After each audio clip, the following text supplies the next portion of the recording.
Hey guys, and welcome back to my YouTube channel. In today's video I'll be showing you how to draft the basic trouser pattern, and there are several ways you can make this, but in today's video I want to show you how to achieve this by using your basic skirt pattern. So before I start, I want to show you this book that I'll be using to draft the pant pattern, and as you can see, it shows you different kinds of pants and shorts, and also how to draft it, and also how to manipulate it into different kinds of designs like you can see there.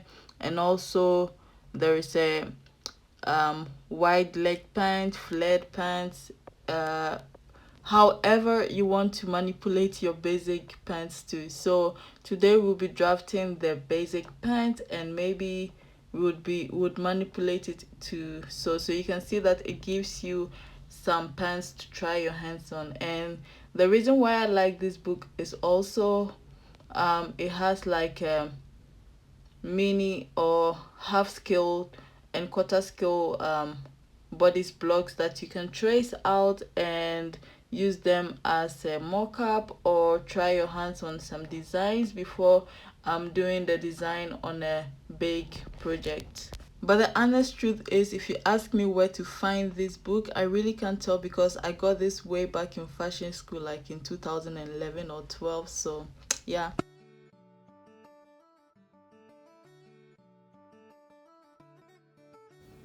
So over here you would see how to take your crotch depth measurement and your ankle measurement across the heel and your leg measurements. So just to help you if you don't know how to take those measurements. So you would need your paper cutting scissors, adhesive tape or glue, measuring tape, a pencil, pen or a marker, an eraser, your ruler. You can use any kind of ruler, and a curve. If you don't have a curve, you can freehand. You would also need your basic skirt blocks, the front and back, but I usually don't add that to the front part of my skirt. And if you do, it doesn't matter, it doesn't change anything or affect the pant in any way. Once you have that, you also need a very long paper. Make sure it's enough to take your waist to ankle measurement. So starting with the front, I will place my basic skirt front on the large piece of paper and then measure my crotch depth, which is 11. So I will measure from the waist 11 inches, and then I'll measure from the hip and to the crotch 1.5. So once I mark that, I will square a line on those marks, and then from there I would trace out the marks from the waist to the crotch. So I'm basically tracing the upper part of the skirt block onto the large piece of paper. So you can see that my skirt pattern is moving, so it's best to pin it down or hold it down with an adhesive tape. So once that I have put in all the areas that I need to trace out, I'll take my skirt block off and try to put in the marks very well.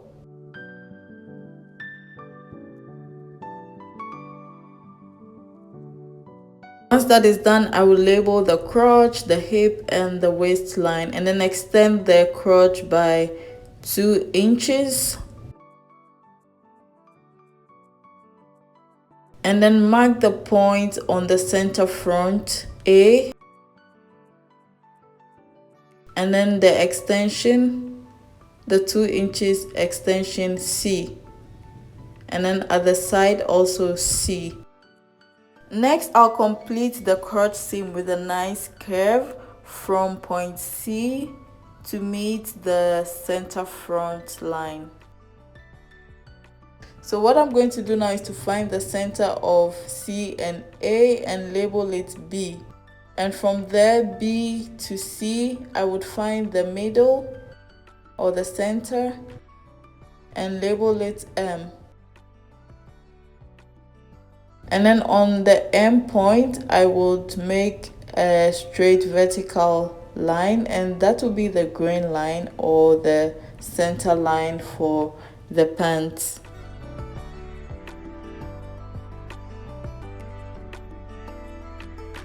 Next, I'll mark my waist to knee length, which is 23 inches, and then square a horizontal line on that mark through the grain line. From there, I would also mark my waist to ankle measurement, which is 41 for my basic pants, and also square a horizontal line through the grain line or the center line. From there, I would label it ankle and then add 2 inches of allowance.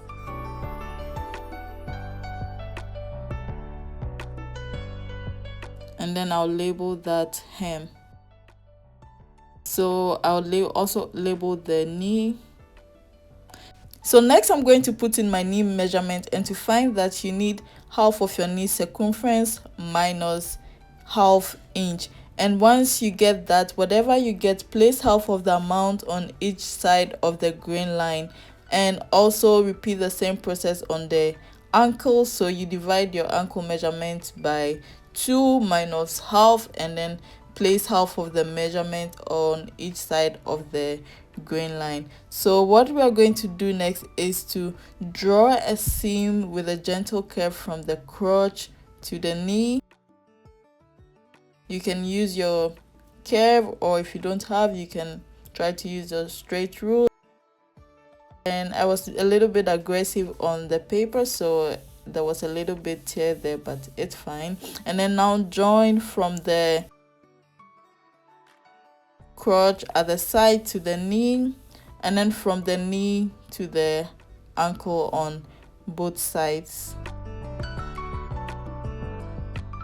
And once that is done, what I'm going to do is to cut away the excess paper from the bottom, and then fold in the allowance to the other side, so that by the time I finish cutting, it would take off the shape of the side that it's been folded to. So what I'm going to do now is to add ½ inch allowance to all the sides, and this is how it looks now. And the front pattern is done. All I have to do is to cut away the excess paper, and the front pattern will be done.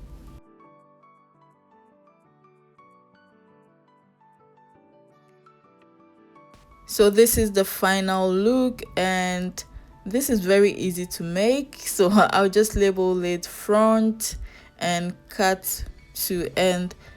Also, this is how the hemline looks like with the allowance. You can see that it has this kind of flare shape over there. So this is a preview of how your front pattern should look. Yeah, now moving on to the back, you grab your back pattern with the that and everything. So what we're going to do now is to label the hip line, and then also mark the crotch line like we did for the front. So from the waist to mark from your waist to whatever your crotch line is. So mine is 11 like I did for the front. So I'm checking from the hip to the crotch how much it was, and it was 1.5. So I'll measure the same on the other side and square a line on those marks. Once that's done, I'll label it as the crotch. And then what I'm going to do next is to draw a diagonal line from the center back hip line across to the side seam crotch line. So you can see the diagonal line is from the hip down to the side seam. So what I'm going to do next is to slash from the hip line to the crotch line. So what I'm going to do next is to pin the skirt or place the skirt on a larger piece of paper, and then I will spread it 1.5 inches. So I'll mark my 1.5 inches, and then you can hold it down with an adhesive tape or with a weight. So I'm using my candle as a weight, and then from there I would extend the crotch line and mark 4 inches on that line.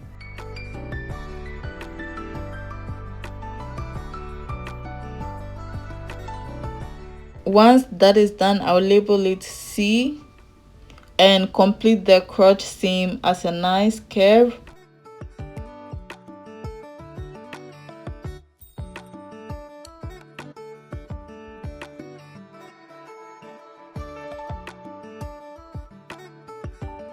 So once that is done, you can see the curve, and I will transfer all the markings from the skirt to the larger paper. So from the waist to the crotch line, like we did for the front skirt, you also remember to mark your dart, and yeah. And I would also mark the opening, so just in case I have to do something with it, I know where the opening is. So I'm just marking that, and then I would do that mark there for the hip line, but I'm not going to draw that, just doing it to know where the hip line is. And once that is done, I would now remove the skirt pattern and try to complete all the lines that didn't appear whilst I was transferring everything. So I would label the crotch line now, and then mark the side C, and then from the point where we mark the 4 inches, I'll mark that point A. So I'm still just trying to put in all the markings,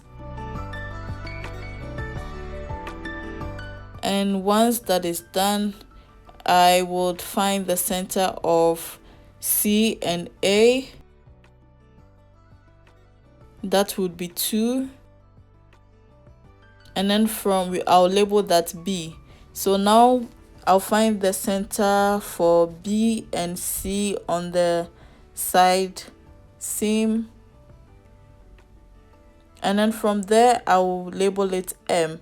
So from M, I would square a straight line, a vertical line. So make sure it's long enough so that when you put your trouser length, it fits. So what I'm going to do now is to put in my knee length, but before I will put in the measurement, I will subtract 1.5 inches from the top of the pants, and then from that 1.5 mark, I would start to measure my knee length, which is 23 inches. So I took away 1.5 inches from the top because of the slash and spread method we did there. It added 1.5 inches to the length of the back of the pant pattern. So that is why if you don't do that, your length would be wrong. So yeah, so once that is done, I will square a line on my knee mark, a horizontal line through the grain line, and next I would also measure my full length. So I'll measure that from the 1.5 inches mark over there, and then to my ankle length, which is 41, and then I will square a line, a horizontal line on that mark through the grain line.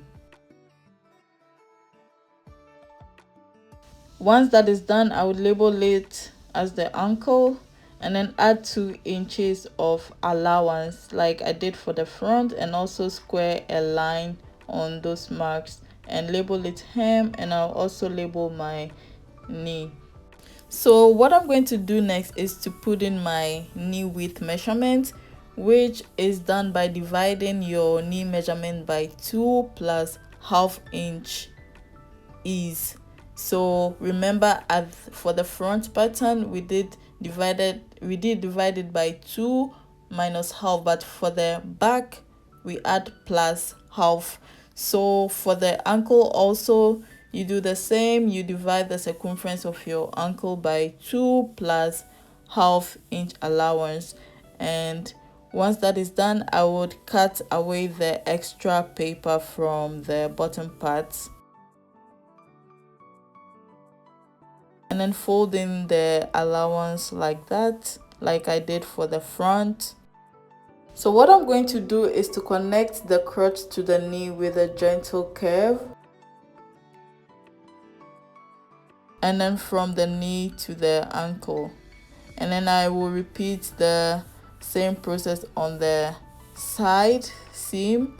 So I'll connect the ankle to the knee and from the knee to the crotch line. It doesn't matter, you can do it from the crotch line to the knee and to the ankle. And yeah, I'm trying to just smoothen that part a little bit. So that is basically the back pattern, and what I have to do now is to add ½ inch allowance all over. And now that that is done, I would go ahead and cut away the unwanted part of the pattern, but I will first label it the back and also cut 2.